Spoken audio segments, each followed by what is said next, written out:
Buenos días. El día de hoy vamos a realizar lo que es la entrevista a la docente con las preguntas que siguen estructuradas. El grupo está conformado por Paulina Campoverde, Marco Guapacasa, Jonathan Tandazo y Sebastián Torres. La licenciada que nos va a ayudar el día de hoy se llama Evelyn Cristina Gómez. Vamos a comenzar. Bueno, como primera pregunta para la licenciada Evelyn Cristina Gómez tenemos, ¿cómo entiende el constructivismo en el labor docente? Buenas noches, chicos. Y a lo que es el constructivismo, nosotros hemos aprendido en la universidad que es ponerle al estudiante como el centro de todo lo que se va a aprender. Y en lo que es en la labor docente, más lo que uno desarrolla es los trabajos grupales. Es donde el propio estudiante crea su conocimiento, investiga, ya sea información o trae imágenes y elaboran los carteles y ellos van exponiendo. A medida que van exponiendo, uno llega a ser una guía para el estudiante y ahí se le va dando pautas. Hay información que no llegan a comprender, entonces uno se les orienta la información que ellos no puedan explicar o se les haga complicado. Eso. Muchísimas gracias. Bueno, siguiente pregunta sería, ¿cómo estuvo estructurada la práctica dentro de su formación académica? Ya las horas de práctica dependía del ciclo. Los primeros ciclos me parece que era una vez a la semana. En mi caso, como yo seguí lo que es educación en ciencias experimentales, tuvimos que irnos a lo que es el Oriente, el TENA. Teníamos que completar ahí 2 años en la Universidad Regional Amazónica Iquiam. Ahí tuvimos un poco de problemas porque no había una buena comunicación entre universidades, entonces nuestra práctica no fue tan buena en la universidad de allá. Nosotros más íbamos de oyentes y se supone que en sus años de ciclo nosotros tendríamos ya que haber dado clases. Entonces no hubo una buena práctica, unas buenas estructuras en cuanto a las prácticas y nos faltó bastante ahí en ese punto, ¿no? Nos fue muy mal en lo que es prácticas. Bien, nos menciona que dentro de las prácticas que usted tuvo no se dio esta apertura para que ustedes puedan desarrollar conocimientos o habilidades que les servirían, ¿no es cierto? Entonces, Sí. tal vez considera importante las horas de práctica para el desempeño profesional, ¿debido a qué?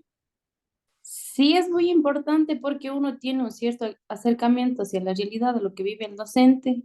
Uno más o menos puede ver en esas horas cómo los docentes que nosotros acompañamos, cómo manejan un grupo de estudiantes. Obviamente se apega un poquito a lo que es la realidad, porque la realidad es muy distinta cuando ustedes ya vayan a trabajar de docentes, pero sí nos da una idea de cómo manejar a un grupo, cómo se comporta un grupo, qué metodologías, qué actividades didácticas plantea un docente en las horas de clase, cómo controla algunos grupos. Entonces sí nos da una idea de lo que podemos hacer, pero no es desde mi punto de vista, no se relaciona bastante a lo que es la realidad ya cuando uno llega a trabajar.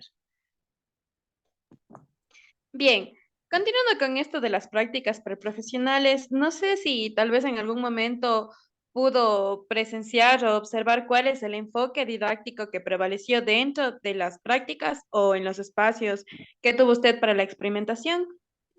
Ya, el enfoque que más uno va a toparse y cuando realiza las prácticas es este enfoque tradicional. Vemos que el docente llega, da su clase y no hay tanta participación dentro por parte de los estudiantes.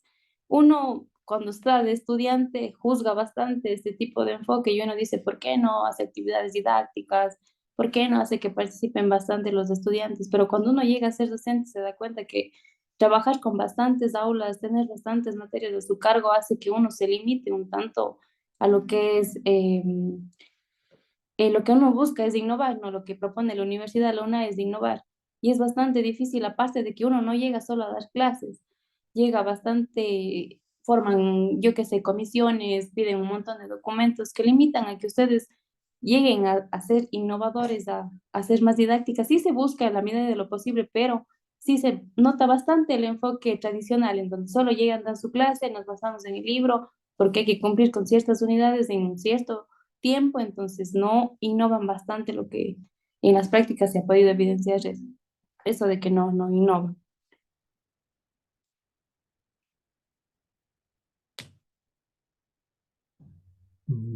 Ya, creo que. Creo que se terminó con Ujú. estas preguntas. Bueno, ya. Como siguiente pregunta tenemos, ¿qué modelo pedagógico es afín a su actuación en situaciones difíciles dentro del aula? En situaciones difíciles dentro del aula, ¿como cuáles? ¿Podrían darme un ejemplo? Situaciones complejas no se puede tal vez relacionarse lo que es la participación de los estudiantes, comportamiento de los estudiantes dentro del salón de clases. Ejemplos, ¿no? También podríamos mencionar tal vez lo que es en situaciones difíciles dentro del aula. No sé si alguna vez le ha tocado trabajar con estudiantes con necesidades educativas específicas. Más o menos nos centramos también en ese enfoque dentro de lo que mencionamos, las situaciones difíciles dentro del aula. Ya, cuando uno trabaja con un grupo donde no haya lo que es los niños conocemos como NE, con necesidades educativas especiales, se intenta bastante trabajar con un modelo cognitivista, donde uno, para dar nueva información, se basa en recordar. Entonces, preguntamos qué conocimientos previos tienen sobre un tema. Por ejemplo, si van a dar lo que es alimentación saludable, entonces preguntamos qué hacen cuando lleguen a la casa, qué comen, qué actividades realizan antes de comer. Entonces, uno busca siempre indagar en sus conocimientos previos. Luego nosotros reconocemos los conocimientos que ellos ya tienen en base a lo que ya han vivido. Después se implementa la nueva materia con ya sea, siempre se busca con videos, imágenes, para que sea más didáctica la clase, ¿no? También se aplica lo que es el modelo constructivista. Les decía que se realizan trabajos en grupo. Entonces, de ahí los estudiantes, en base a lo que uno a veces ya se da, entonces buscan más información, indagan más, porque no tienen que quedarse siempre con la información que les dé el docente, sino busca que ellos indaguen y formen, construyan sus carteleras y luego expongan.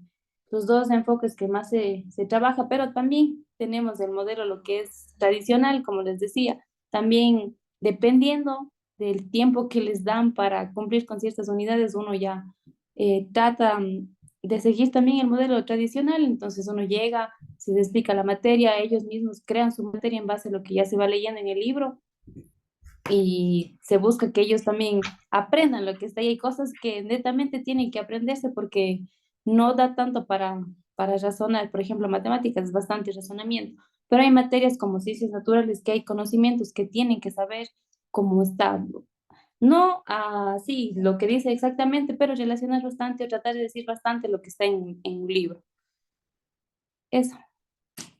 ¿Cuál sería, cuál sería un ejemplo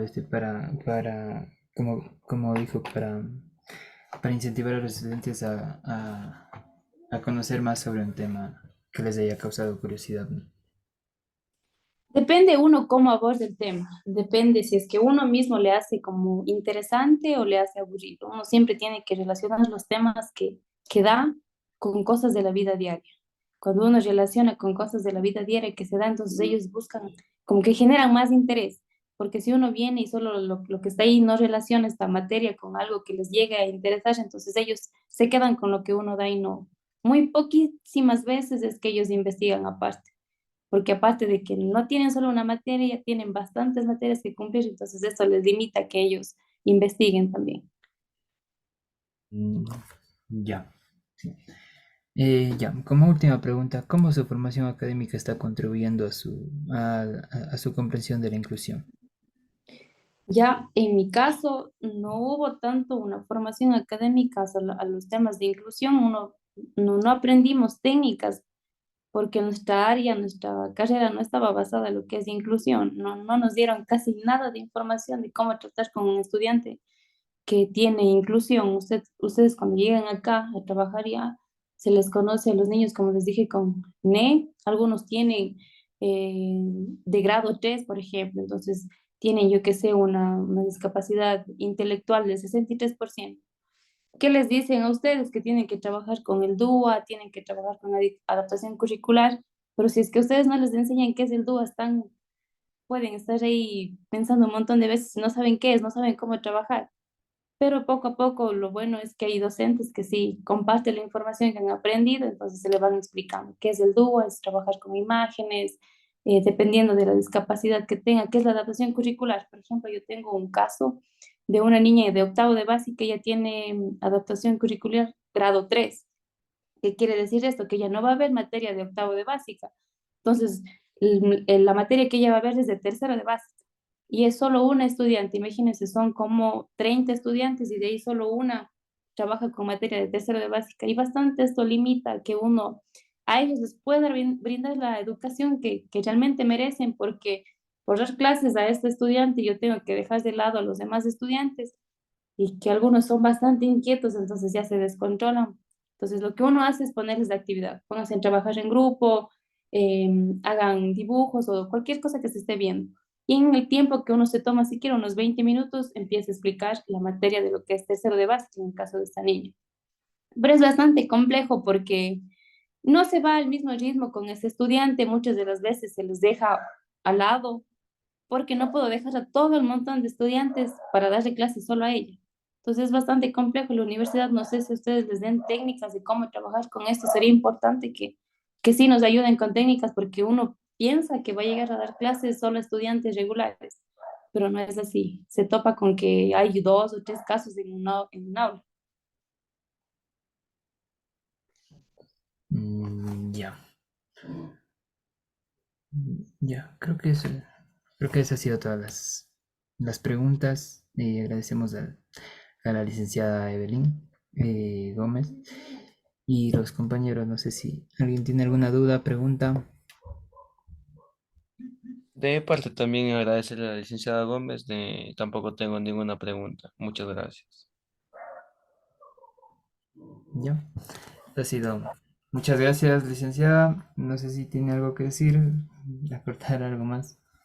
No, gracias a ustedes. Espero que les haya servido un poco la información. Con lo que les dije, espero que no se asusten de lo que es el ser docente y cosas buenas como hay cosas malas. Depende bastante de la institución a la que vayan. Hay compañeros que son muy chéveres y les van a apoyar, pero hay compañeros también que son un poco egoístas. Esta realidad la van a ver, no ven ustedes en la universidad, no ven en las prácticas, uno ve, se topa con la verdadera realidad de lo que es la educación cuando uno ya está trabajando y cualquier cosa, no se desanimen, creo que en todos los ámbitos laborales es complejo. Ya, listo. Muchas gracias por los consejos, compañeros. Buenas noches, gracias.